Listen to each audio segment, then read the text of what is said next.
Isang babaeng waitress lamang ang may lakas na loob na tulungan ang isang pulubing nagugutom. Ngunit nang malaman nila ang tunay na katauhan ng pulubing ito, lahat sila ay nagsisi at inisip na sana'y ginawa din nila kung ano ang ginawa ng waitress. Talaga namang wala nang mas isasaya pa ang lalaking si Tomas Garcia dahil pakiramdam niya ay narating niya na ang rurok ng tagumpay lalo na sa pinili niyang karir. Isa na kasi siya ngayong successful na businessman. Si Tomas kasi ang nagmamay-ari ng napakaraming mga restaurant sa kanilang lugar. Ito ay isang pangarap na matagal niya nang minimiti noong bata pa lamang siya. Okay, mukha namang nagbunga lahat ng paghihirap ko. Saad ng businessman sa kanyang sarili habang inaayos niya ang kanyang necktie at habang nasa loob siya ng kanyang napakalawak na opisina. Maya-maya pa ay biglang may kumatok sa kanyang pinto. "Sino yan? Sige, pasok kayo." Agad na sagot ni Tomas. Agad namang pumasok ang kanyang sekretarya habang nagsasalita. "Mr. Tomas, handa na po yung helicopter. Kalalanding lang po sa terrace." Sa pangalawang pagkakataon ay tinignan muli ni Tomas ang kanyang sarili sa malaking salamin na nasa harapan niya at sumagot. "Pakiusap, sabihin mo sa kanila na I'm on my way na. Salamat, Camilla." Saad nito. Agad namang sinunod ng sekretarya na si Camilla ang kanyang pag-uutos. "Right away, sir." Saad nito bago tuluyang lumabas ng opisina. Habang si Tomas naman na talaga namang may magarang kasuotan ay handang-handa na, kaya naman dumiretso na siya sa rooftop kung saan naghihintay ang kanyang helicopter. At nang makapasok na nga siya sa loob ay agad siyang tinanong ng piloto. "Saan po tayo, Mr. Tomas?"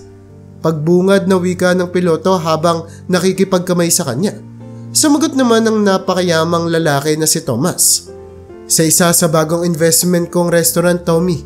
Saad ng lalaki habang nakatingin sa malayo. Agad namang tumango ang piloto na si Tommy at naghanda na nga sa paglipad ng helicopter. Habang nasa loob sila ng helicopter ay hindi naman maiwasang ma-curious ng piloto kaya naman tinanong niya ang kanyang boss kung ang bagong kasintahan ba nito ay makakasama niyang mag-lunch sa araw na iyon. Kinumpirma naman ito ni Tomas. "Syempre naman kasama yun siya. Wala nang masasaya kapag kasama mo yung taong mahal mo para i-celebrate yung mga achievement mo sa buhay, hindi ba? Kaya oo, Rachel will be there." Samantala, sa panibagong restaurant naman ng lalaking si Tomas ay talaga namang aligaga ang mga tauhan niya doon na kung saan ang bawat mga empleyado ay may kanya-kanyang trabaho na kailangan nilang tapusin upang maghanda sa paparating ni Tomas. Habang ang manager naman sa restaurant na iyon ay mahahalatang wala sa wisyo dahil sa darating na nga ang nagmamay-ari ng establishmento. Ang gusto ng manager na ito ay maging perpekto ang lahat kapag dumating niya ang panibago niyang boss. Wala dapat itong makitang kahit na anong bahid ng kapangitan sa lugar. Habang ang isa naman sa mga waitresses doon na si Lily ay pasikretong kinausap ang kanyang katrabaho. "Ay naku, sana tulungan tayo ng Diyos na bigyan niya pa tayo ng mas marami pang pasensya ngayon. Kung ganyan na si Sir Eugene, wala pa yung bago nating boss. Imagine mo na lang kung gaano yan kay-stricto mamaya pagdating ng boss natin." Pero ang hindi niya alam mula sa malayo ay inoobserbahan pala sila ng manager na si Eugene at tinitignan ang pag-uusap ng dalawang babae kaya naman mabilis niya itong inutusan na bumalik sa kanilang mga trabaho. At nang mapagtanto nga ni Lily na nakikita pala sila ng kanilang sir na si Eugene ay agad din naman silang naglakad sa magkaibang direksyon na kung saan ay chinik nila ang bawat isa sa mga lamesa upang makita kung lahat ba ay nasusunod ang high standard ng restaurant na kanilang pinagtatrabahuan. Habang si Eugene naman na talaga namang nililinaw na gusto niyang ang magiging serbisyo ng mga empleyado sa araw na iyon ay sobrang perpekto at ganda. At hindi nga rin nagtagal, dumating na ang kauna-unahang customer nila para mag-lunch. At dahil hindi sila sigurado kung sino ang customer na ito, ay pasikretong tinanong ng manager na si Eugene ang head waiter sa restaurant kung ito ba si Mr. Tomas. Dahil obvious naman na gusto niyang magpakitang gilas dito. Ngunit mula noong hapon na iyon ay pareha lamang ang sinasagot sa kanya ng head waiter. "Hindi, Sir Eugene, pero wag po kayong mag-alala. Kapag dumating na po siya dito sa restaurant, Ikaw po ang kauna-unahang makakaalam nun. Habang si Eugene naman na pinupuwersa ang kanyang pagngiti dahil baka sakaling may tumingin sa kanyang customer, ay sumagot sa head waiter. O sige, pero ito ha, tratuhin nyo ang lahat ng mga customer natin ng 10 beses na mas maganda. Gusto ko na kapag dumating si Mr. Thomas, wala siyang masasabi sa akin. Okay? Maya-maya pa, nang makaalis na ang manager na si Eugene, isang napaka-eleganteng babae ang pumasok sa establishmento na agad namang nilapitan ng head waiter upang ito ay salubungin. Good morning po ma'am. Welcome po sa Dromerton Restaurant. Meron po ba kayong reservation? Magiliw na saad ng head waiter. Ngunit hindi niya inaasahan ang magiging kilos at pag-uugali ng babae dahil pabalang itong sumagot. Alam mo, hindi ko kailangan ng reservation darling. Ako si Rachel, ang magiging asawa at papakasalan ng panibagong may-ari ng establishmentong ito. Nandito na ba si Thomas? Gulat na gulat ang head waiter sa sinabi ng babae, kaya naman agad niyang pinaalam sa babae na papunta pa lamang ang kanyang boyfriend. Pero agad din naman niyang dinala ito sa pinakamagandang lamesa sa restaurant na iyon. Ang spot na iyon ay nakareserve lamang para sa mga businessman. Habang si Eugene naman na walang kamalay-malay na ang panibago niya palang boss ay magdadala ng kasama nitong kumain, ay agad siyang nagulat at hindi mapakali nang makita niya ang kanyang head waiter na dinadala ang babae sa main table na nakasign lamang sa mga VIP ng lugar na iyon. At nang makaalis na nga ang head waiter sa piling ng babae, mabilis itong nilapitan ni Eugene. At sino yung babaeng umupo sa lamesa ni Mr. Thomas? Saad nito sa head waiter. Mabilis namang pinaliwanag sa kanya ng head waiter na ito ang magiging asawa ng kanilang panibagong boss. At nang marinig ito ni Eugene ay talaga namang gumaan ang kanyang pakiramdam. Kaya mabilis siyang pumunta sa lamesa at nagsimulang makipagchismisan dito. It's a great pleasure po to welcome you to our restaurant, Miss Rachel. Sinisigurado ko po sa inyo na we will provide an amazing experience. Ngunit hindi niya ganoon mabobola lamang ang babaeng si Rachel dahil tinignan lamang siya ni Rachel na para bang natatangahan ito sa kanya. Well, hindi ko sure kung amazing ba yung nakikita ko so far. Akala ko na kapag nakaupo na ako, ay may darating na kagad na waiter para pagsilbihan ako. After all, technically, pagmamayari ko rin ang lahat ng mga bagay na nakikita ko dito. Tama ba?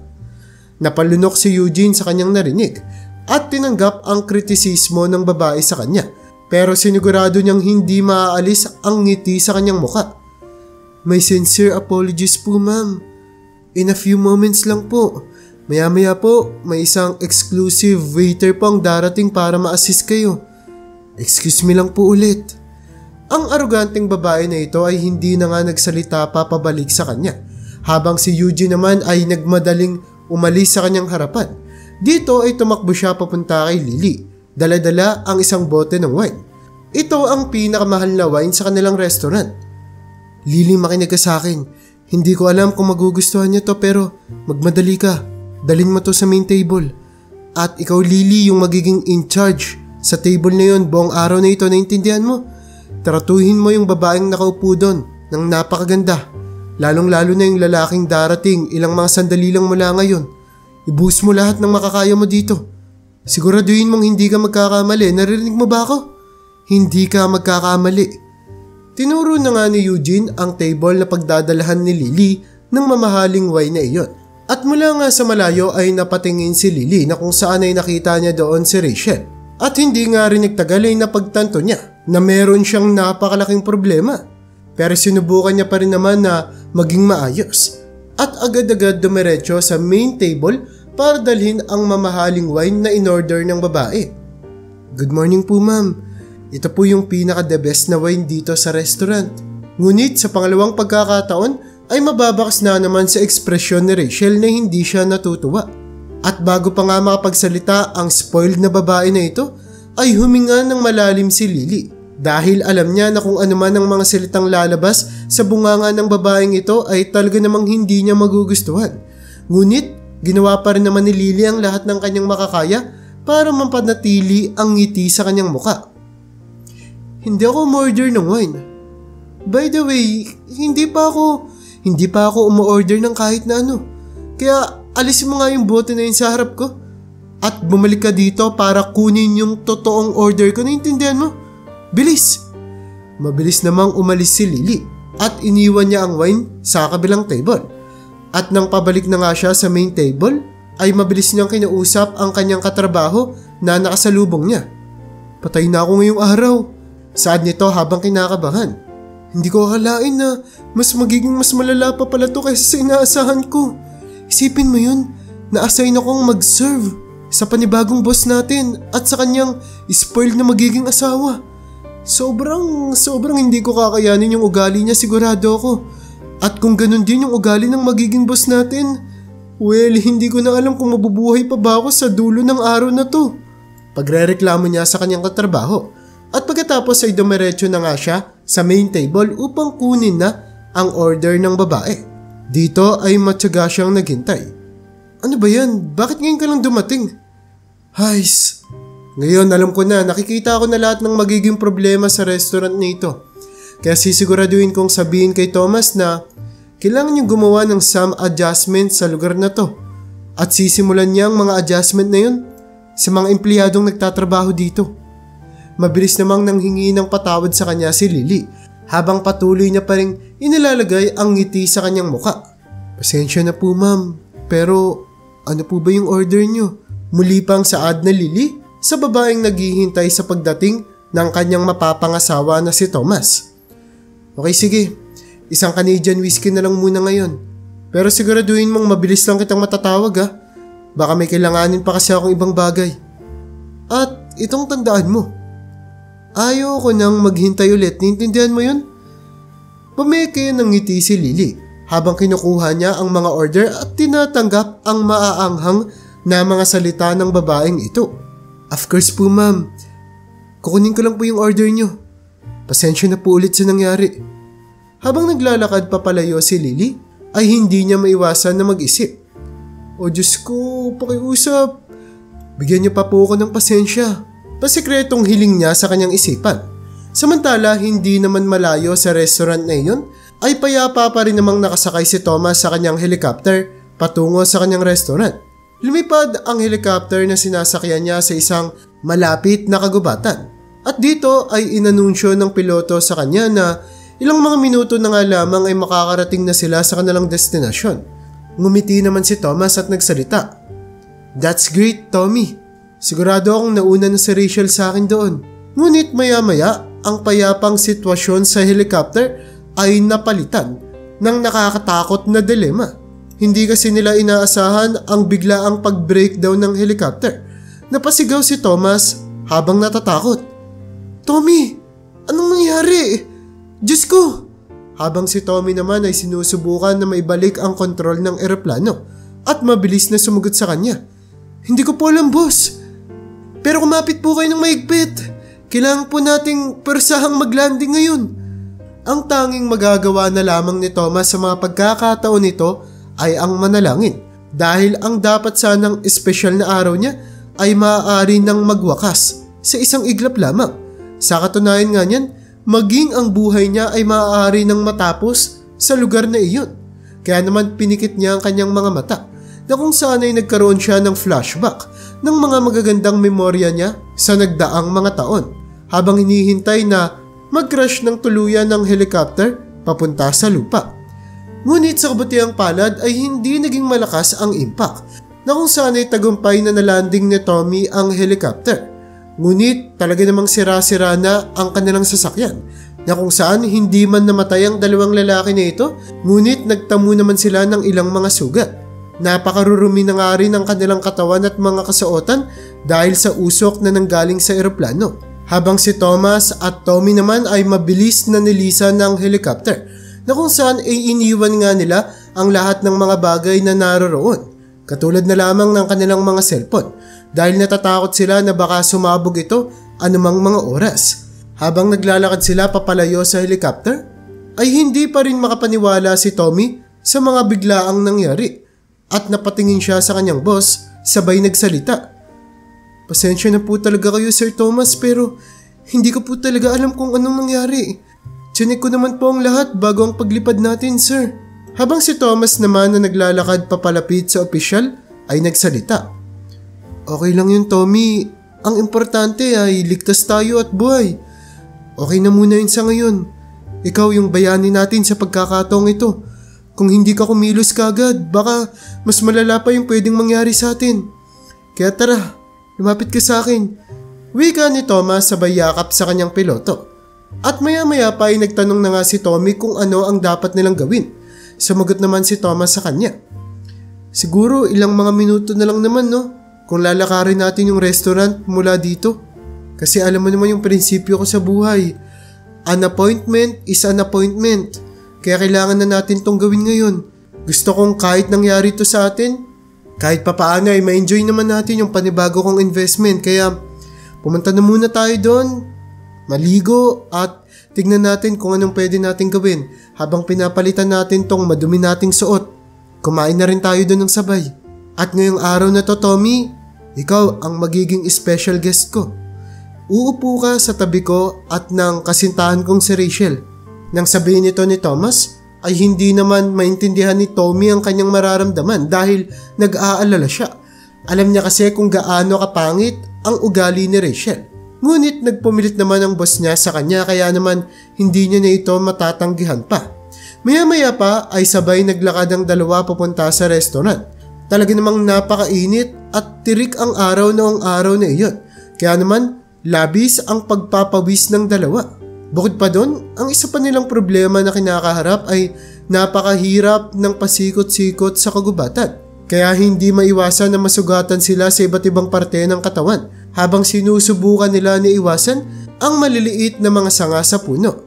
Ang kanilang mga damit ay talaga namang napakatirible na ng itsura dahil sa aksidente na mas lalo pang ang lumala dahil sa ilang mga sugat at butas na natatamo nila mula sa mga sanga ng mga puno sa paligid. At nang sa wakas, nang makalabas na sila sa kagubatan ay napagdesisyonan ni Tommy na pumunta sa isang kalapit na tindahan para sana bumili ng bagong mga kasuotan, habang ang kanyang boss naman ay dumiretso na sa restaurant. Sigurado ka ba? Hindi mo naman kailangan pang bumili ng bagong mga damit. Yung mga empleyado ko na sa loob ng restaurant yung bahala sa'yo. Saad nito sa piloto, ngunit nagpumilit naman si Tommy na kailangan niya munang bumili ng panibagong damit dahil ayaw niyang alalahanin pa siya ng kanyang boss. Mula pa kasi noong una ay napakabait na nito sa kanya at talaga namang sobrang mapagbigay. Maya-maya pa ay nilabas ng businessman na si Thomas ang kanyang wallet at binigay kay Tommy ang lahat ng mga pera na naroroon. O sige, kung ayaw mo talaga, ito. Sa tingin ko sapat naman na yan para makabili ka ng mga bagong damit. Kunin mo to. At siguraduhin mo na hindi ka magtatagal ha. Kailangan mo ring maligo. Sa katunayan yan, kailangan natin parehong maligo. Maya-maya pa ay dumating na nga si Thomas sa kanyang restaurant. At mula sa kanyang itsura ay talaga namang napakalayo niya sa pagiging isang napakamakapangyarihan na businessman katulad ng inaasahan ng kanyang mga empleyado. Napakagulo ng kanyang kasuotan. Sira-sira ito at umaalingasaw din ang kanyang amoy. Bukod pa doon, kitang-kita ang mga sugat sa kanyang katawan. At sa kabila nga ng nananakit na katawan niya ay hindi niya muna ito masyadong inisip. Hindi niya rin pinagtuunan muna ang kanyang itsura. Hindi siya nag-aalala sa mga pagkakataon na iyon. Dahil kung tutuusin ay napakaswerte niya. Nakasurvive siya sa isang helicopter crash. Kaya naman wala na siyang oras na problemahin pa ang kanyang itsura. At ngayon nga ay nasa harap na siya ng isa sa pinakamalaking restaurant na binili niya sa kanyang buong buhay. Dito ay kakailanganin niyang mag-shower at e-enjoyin ang napakasasarap na mga pagkain sa lugar na iyon. Habang iniisip niya nga ang mga pagkain na pwede niyang kainin, ay labis na gutom ang kanyang naramdaman. Mabilis at malakas na kumalam ang kanyang sikmura. Ito ay isang pagkalam na napakatagal na panahon niya nang hindi nararamdaman. Dahil sino nga ba naman ang hindi mapapagod sa paglalakad sa masukal na kagubatan? Siguradong napagod si Thomas at nagutom. Sa loob naman ng restaurant ay patuloy pa rin naman si Lily na pinagsisilbihan si Rachel na ngayon ay sobra nang nai-stress dahil sa pagkalit ng kanyang kasintahan. Ilang beses na akong tumawag ng tumawag at bakit hindi man lang siya sumasagot? Ano bang ginagawa ngayon ni Thomas? Dapat nandito na siya kanina pa eh. Pagrereklamo ng babaeng si Rachel, habang si Lily naman ay nahihirapan ng panatilihin ang kanyang ngiti. Kung papayag po kayo ma'am, pwede naman po akong pumunta sa reception at titignan ko po kung meron bang kahit na anong balita mula kay Mr. Thomas. Saad nito sa babae. Napatayo naman si Rachel at sinabing siya na ang gagawa nito. Alam mo, hindi ko kailangan ng makupad na taong katulad mo. Mas may stress lang ako pag hinintay ko pa yung balita mula sa'yo. At bilang masunuri na waitress, ay naalala ni Lily ang bilin sa kanya ni Eugene na dapat sundin ang lahat ng mga sinasabi ni Rachel. Kaya naman inalalayan niya na lamang ito papunta sa reception, na kung saan ay dito naghihintay ang head waiter kasama ang manager na si Eugene na nag-aalala na rin sa hindi pagsipot ni Thomas sa tamang oras. Agad namang napatingin ng manager kay Rachel na naglalakad sa reception at nagsalita. Ma'am, nandito po kayo para malaman yung balita kay Sir Thomas, hindi po ba? Kanina pa rin po kasi namin siyang sinusubukang makontak pero so far po, wala talaga po kaming makuhang balita mula sa kanya. At sa mga pagkakataon na ito ay biglang pumasok si Thomas sa loob ng restaurant. Ang unang nakakita sa kanya ay ang head waiter, na kung saan ay mabilis na nanlaki ang mga mata nito. Kaya naman pasimple niyang siniko ang katabi niyang si Eugene habang tinuturo ang direksyon ng lalaking si Thomas. Napatingin din naman ang manager sa lalaking kapapasok lamang at hindi niya maitago ang gulat niyang ekspresyon sa kanyang muka. At sino kang baliw kang pumasok dito? O Diyos ko, hindi mo pwedeng dumihan yung mga Persian rug namin. Mas mahal pa yung basahan na yan sa buhay mo. Oy, guard, tara nga dito. Sino ba yung pwedeng nandyan? Palabasin nyo nga yung kadiring lalaking yan dito. Habang si Rachel naman ay mabilis ding napatingin kay Thomas. At dahil nga sa hindi maayos na estado ni Thomas, ay hindi niya nakilala na boyfriend niya pala ito.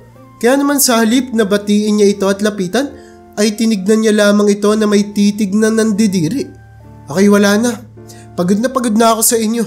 Sobrang pangit ng karanasan ko sa restaurant na to. So, pwede palang kahit sino na lang na tao, kahit pulubi, ang pumasok sa ganito kagandang restaurant. Oh, come on. Kaya yung sinabi ko kanina, sa waitress niyong si Lily, sisiguraduhin ko talagang sabihin kay Thomas ang napakaraming mga pagbabagong dapat gawin sa lugar na to. That's it. Kapag dumating siya dito, lahat kayo malilintikan. Samantala, gulat din naman si Lily. Hindi dahil sa lalaking pumasok sa restaurant nila na sobrang dumi at sira-sira ang kasuotan. Ngunit, gulat siya dahil sa pinakitang attitude ni Rachel, Eugene at ng kanilang head waiter. Hindi niya alam na ganito pala kasasamaang mga ugali ng mga taong tinitingala niya. Nang papalapit na sana si Thomas sa kanila, ay mabilis siyang nilapitan ni Eugene kasama ang head waiter. Hoy tanga, nakikita mo ba yung sarili mo? Tignan mo nga itong lugar na to at tignan mo yung sarili mo. Siguro naman nakakatunog ka na. Hindi ka karapat dapat dito kaya umalis ka na o tatawag ako ng pulis. Labis na pagkasurpresang naramdaman ni Thomas sa ginawang pagtrato sa kanya, na kung saan ay sinubukan niya pang ipaliwanag ang kanyang sarili at ipakilala kung sino siya. Pero mabilis naman siyang pinutol ng head waiter. Hoy, hindi ka ba nakikinig? Sinusubukan mo pang magsalita? Umalis ka na dito, bilis! Umalis ka na! Sige na, umalis ka na. Huwag ka na magpakita. Ayaw ka na naming makita, kadiri ka. Pagtataboy niya pa dito. At sa mga pagkakataon na yun ay sinubukan naman ni Thomas na tawagin si Rachel. Ngunit hindi niya inaasahan ang magiging reaksyon nito. Sino ba yung kadiring nilalang na yan? Hindi naman ako makapaniwala na kaya niyang tawagin yung pangalan ko. Ah, kadiri! Nalilito ka ba? Kilala mo ba talaga ako? Ano pa bang hinihintay mong basura ka? Hindi mo ba naririnig yung sinasabi ng mga lalaki sa harap mo? Umalis ka na dito. Hindi to restaurant para sa mga pulubing katulad mo, walang maaawa sa'yo kaya umalis ka na, umalis ka na, umalis ka na! Sigaw nito na nanggagaliitin na. Hindi naman makapagsalita si Thomas. Bukod kasi sa kanyang girlfriend na hindi siya makilala at hindi man lang siyang titigan, ay tinrato pa siya bilang isang basura sa mismong restaurant na binili niya. Hindi niya yon matatanggap. Alam naman ni Thomas na hindi ganoon kabuti ang pag-uugali ni Rachel. Ngunit hindi niya inakala na ganito pala mas nakasusuklam ang ugali ng kasintahan niya. Ngunit hindi pa rin naman sumuko ang businessman na si Thomas, na kung saan ay sinubukan niya pa rin makipag-usap sa mga ito. Ngunit pinatigil na siya ng waitress na si Lily, na hindi na nga kayang makita pa kung paano tratuhin ng mga boss niya ang inaakala niyang pulubi na ito. Tama na! Ano bang klaseng mga tao kayo? Siguro gutom na yung pulubing yan at gusto lang kumain. Masama bang ibigay natin yung kailangan niya? Napakarami nating pagkain dito at napakarami nating pagkain na nasasayang araw-araw. Kaya sir, huwag po kayong mag-alala. Kukuha lang po ako ng makakain nyo. Nang sabihin ito ni Lily ay talaga namang hindi ito kininsinti ni Rachel. At anong sa tingin mo yung ginagawa mo? Saad ni Rachel sa babae. Girl, wala kang authority na magbigay ng kahit na anong pagkain mula sa restaurant na ito papunta sa nakadidiring bagay na yan. Wika pa nito na puno ng panlalait ang kanyang bunganga. Habang noong mga pagkakataon na iyon, ang ilang mga customer na kumakain sa restaurant ay napatitig na sa nangyayaring kaguluhan. Ngunit nagmatigas si Lily at sinabing kukuha siya ng pagkain para mapakain ang nagugutom na lalaki. Kaya naman walang ano-ano ay tinanggal niya sa trabaho ang waitress sa harap ng lahat ng mga tao habang pinipigilan niya ito na kumuha ng kahit na anong pagkain mula sa restaurant para maibigay kay Thomas. Kinampronta naman siya ni Lily at nagsalita dito na hindi siya kukuha ng kahit na anong pagkain mula sa restaurant. Huwag kang mag-alala. Hindi lang naman yung restaurant na to yung may pagkain sa buong mundong to. May pagkain rin ako sa bag ko. At may ilan din akong mga barya dun. Kaya hindi ko kailangan ng pagkain sa walang kwentang establishmentong to. Samantala si Thomas naman ay hindi makapagsalita noong mga pagkakataon nito. At naantig lamang ang puso niya sa napakabuting pag-uugali na pinapakita ni Lily na kung saan ay handa nga niyang isakripisyo ang sarili niyang trabaho para matulungan siya. At sa kasagsagan nito ay biglang dumating ang piloto na si Tommy habang dala-dala ang bagong mga kasuotan na binili niya sa kanyang sarili at para sa kanyang boss. Bago pa nga makita ni Eugene kung ano ang daladala ng pilotong si Tommy ay nagpanik na naman siya dahil nakita niya kung paanong sira-sira rin ang kasuotan nito katulad ni Thomas. Ano bang nangyari sa lugar na to? Puntahan na ba talaga to ng mga naaapi at saka nakakadiring taong katulad ninyo? Umalis nga kayo dito! Muli pang sigaw ng manager na talaga namang ubos na ang pasensya. Matapos ngang gumawa ng napakalaking eksena ni Eugene ay doon lamang nila narinig ang tinawag na pangalan ni Tommy sa inaakala nilang pulubi. Ito na po yung pinapabili niyo sa akin, Mr. Thomas. Ito na po yung mga malilinis na damit na kailangan ninyo. Bawat mga tao sa restaurant na iyon ay nanlaki ang mga mata. At sa mga pagkakataon na ito ay muling tinitigan ng maigi ni Rachel ang businessman. At doon ay nakilala niya na nga ito. At doon niya lamang napagtanto ang pinakamalaking pagkakamaling ginawa niya sa kanyang buhay. Oh, Thomas! Ikaw ba yan, mahal? Pero ano nangyari? Kaya naman si Rachel na kanina lamang ay isang napakamapagmataas na leon ay tila ba unti-unti nang nagiging maamong tupa. Habang si Eugene naman na manager ay hindi naiintindihan kung ano ang nangyayari. Katulad niya ay hindi rin maintindihan ng head waiter ang mga kaganapan. Habang ang waitress naman na si Lily ay hindi maiwasang mapatawa dahil napagtanto niya nang inaakalang pulubi ng mga boss niya ay ang milyonaryo pala na buong araw nilang pinaghahandaan na makita. Ito rin pala ang milyonaryo na gustong-gustong mapabilib ni Eugene. Ngunit kabaliktaran ang ginawa niya na kung saan ay sinabi niya nga ang pinakamasasakit na mga salita dito sa pinakamalalang paraan na pwede niyang maisip. Talaga namang unti-unti nang nagiging interesante ang sitwasyon. Mabilis na tumakbo si Rachel papunta kay Thomas na kung saan ay nakilala niya nga rin ang katabi nito na si Tommy na piloto nila.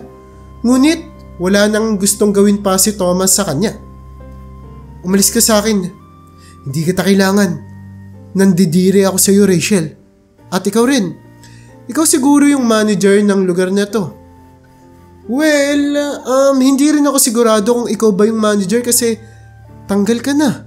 At doon lamang nagkaroon ng pagkakataon si Thomas na ikwento sa lahat ang nangyaring aksidente sa kanila at kung paano sila napunta sa ganoong kalunos-lunos na sitwasyon. Sinubukan naman ni Eugene at Rachel na manghingi ng patawad at magpaliwanag.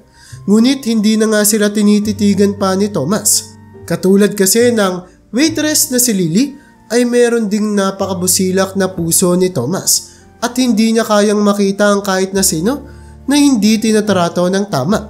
Matapos niya ngang ma-fire at matanggal sa trabaho si Eugene at ang head waiter ng restaurant na iyon ay nakapaghiwalay na rin siya kay Rachel na wala ngang nagawa kundi umiyak na lamang dahil sa galit. Dahil talaga namang napakalaki nang nawala sa kanya. Maya-maya ay naglakad si Thomas papunta kay Lily at dito ay nakapag-usap sa kanya para marinig ng lahat ang kanyang sasabihin. Ladies and gentlemen, kinalulungkot ko na naudlot yung pagkain nyo dahil sa isang unfortunate event. Ngunit, gamitin sana natin tong pagkakataon para maging buhay na saksi kayo na hindi natin dapat husgahan ng tao base sa kanilang itsura lamang. At bukod doon, hindi talaga ito yung gusto kong sabihin. Dahil nakagawa ko ng napakalaking pag-istorbo sa inyo, lahat ng mga kinakain nyo ay magiging libre na. Treat ko na yon ngayong araw na ito. Kaya muli, pasensya na. At alalahanin nyo sanang lahat na anak tayo ng Diyos at pantay-pantay lang tayo. We are all worthy. Bukod pa doon, I would like to congratulate this young and beautiful woman para sa mga naging action niya sa araw na ito. At masasabi ko sa inyo, she was the only one. Siya lang ang nag-iisang may lakas ng loob para protektahan at ipagtanggol ako na kung saan wala nga siyang paki sa trabaho niya para lamang may pagtanggol yung taong nangangailangan. Binasa ni Thomas ang pangalan ni Lily mula sa name tag nito sa uniform at nagpatuloy sa pagsasalita. Kaya naman kayong lahat ng mga saksi dito, itong babae na ito na mayroong napakalaking puso ay ang magiging panibagong manager ng establishmentong ito. Pero syempre kung tatanggapin niya lang naman, kasi kailangan natin ng mabubuting mga tao na mangunguna sa atin. Mga tao na may purong puso katulad ng sayo, Lily. Nang marinig ito ni Lily ay talaga namang gusto niya nang tumalon sa saya. At sa sobrang saya niya ay mabilis niyang tinanggap ang trabaho nang hindi na ito pinag-iisipan. Nang hingi pa nga ulit ng panibagong request si Thomas sa dalagang si Lily. Lily, pwede ba kitang makasama mag-lunch ngayon? Alam mo kasi, medyo nasira yung plano ko sa araw na to. Kaya ikatutuwa ko kapag sinamahan mo akong kumain. Masaya namang tinanggap ni Lily ang request ng businessman. Kasabay ng palakpakan ng mga tao sa loob ng restaurant. Kaya naman dumiretso na nga si Thomas para maligo. At sumunod naman ang piloto niyang si Tommy, na kung saan sa kanilang paglabas ay talaga namang ibang-ibang tao na sila. Doon ay mas lalo lamang napakita ang angkin nilang mga kagwapuhan bilang matitipunong mga lalaki na nagdulot para bahagyang mamula ang mga pisngi ni Lily. At noong tanghali na iyon ay magkakasabay na nag-lunch ang tatlo. At hindi nga naglaon ay nakasanayan na ni Lily at Thomas na kumain ng sabay. Hanggang sa hindi na lamang pagkain ng sabay ang kanilang ginagawa. Dahil nagsimula na nga rin silang mapunta sa isang seryosong sitwasyon. At hindi na nga nagpatumpik-tumpik pa ang lalaking businessman na si Thomas. Dahil agad niyang inaya para sa isang kasal ang babae. Na talaga namang alam niya na isa sa pinakamalaking investment sa kanyang buhay. Ang makapag-asawa ng isang babaeng malaki at puro ang puso. Ito ay isang kayamanan na hindi mapapantayan ng kahit na sino. Kaya kung nagustuhan mo ang storya natin ngayon ay huwag mo namang kalimutang mag-like. Pindutin mo na rin ang subscribe button para makagawa pa tayo ng ganito kagagandang mga istorya sa susunod pang mga araw.